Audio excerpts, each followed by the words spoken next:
And so we're going to look at the first two passages in Isha Upanishad and explore them and listen to them.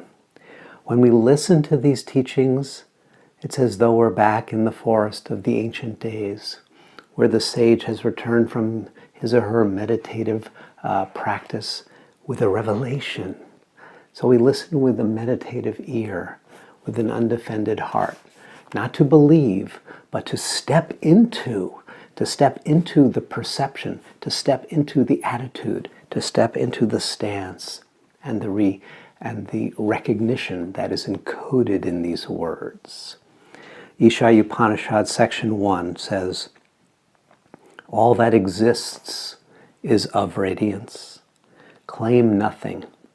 Cling to no thing, that it clings not to you.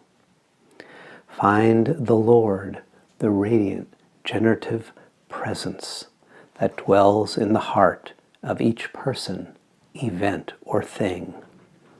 Know that the form is not the essence of what appears before you. Covet not forms." There's so much in this. First, it begins with this idea of letting go and not claiming. But this means that you can appreciate and love and serve and care for the life that is in front of you, but not claim it as mine. Not claim it to the self. Not create an identity that is identified with particular patterns of people, events, and things. But at the same time, not to reject people, places, people, events, and things as a way of forming a special kind of spiritual identity.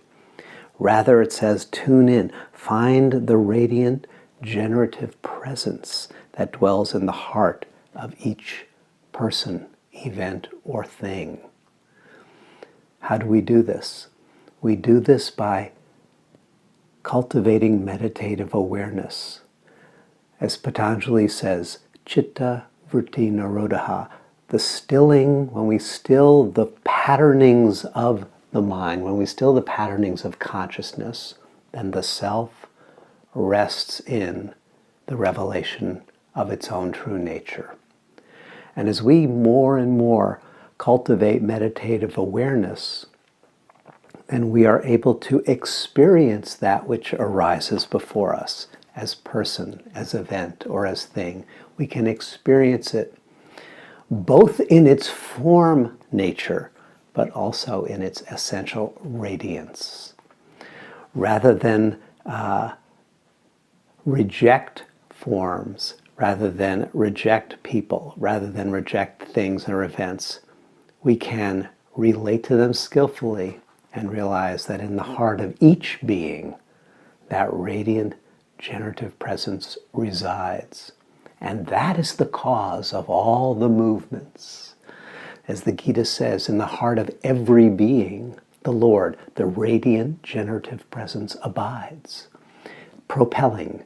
It causes all to spin and life to be directed from deep, deep within.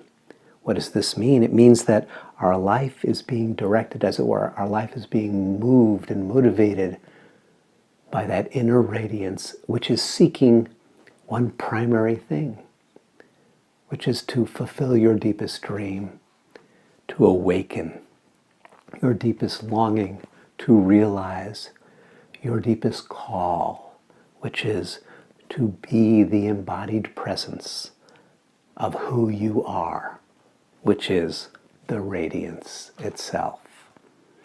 No, the form is not the essence of what appears before you. The form is the dance. The form is the expression. The essence is the radiance. The text continues and says, not coveting or clinging to forms, you can live happily to your allotted time. Why? Because each moment then becomes a sacred moment. You live in sacred time as opposed to calendar time. Sacred time is the time of this present moment, the recognition that this moment is holy, is sacred, is beautiful, that the dewdrop that is reflecting on the plants will be here but for a moment, that this conversation will be here but for a moment. And it is a unique revelation, a unique angle, a unique emanation of the radiance. And so to appreciate it and to live fully, wholeheartedly, this moment. To learn more about these teachings, please visit us at WisdomHeart.com and receive 2 free gifts just for visiting.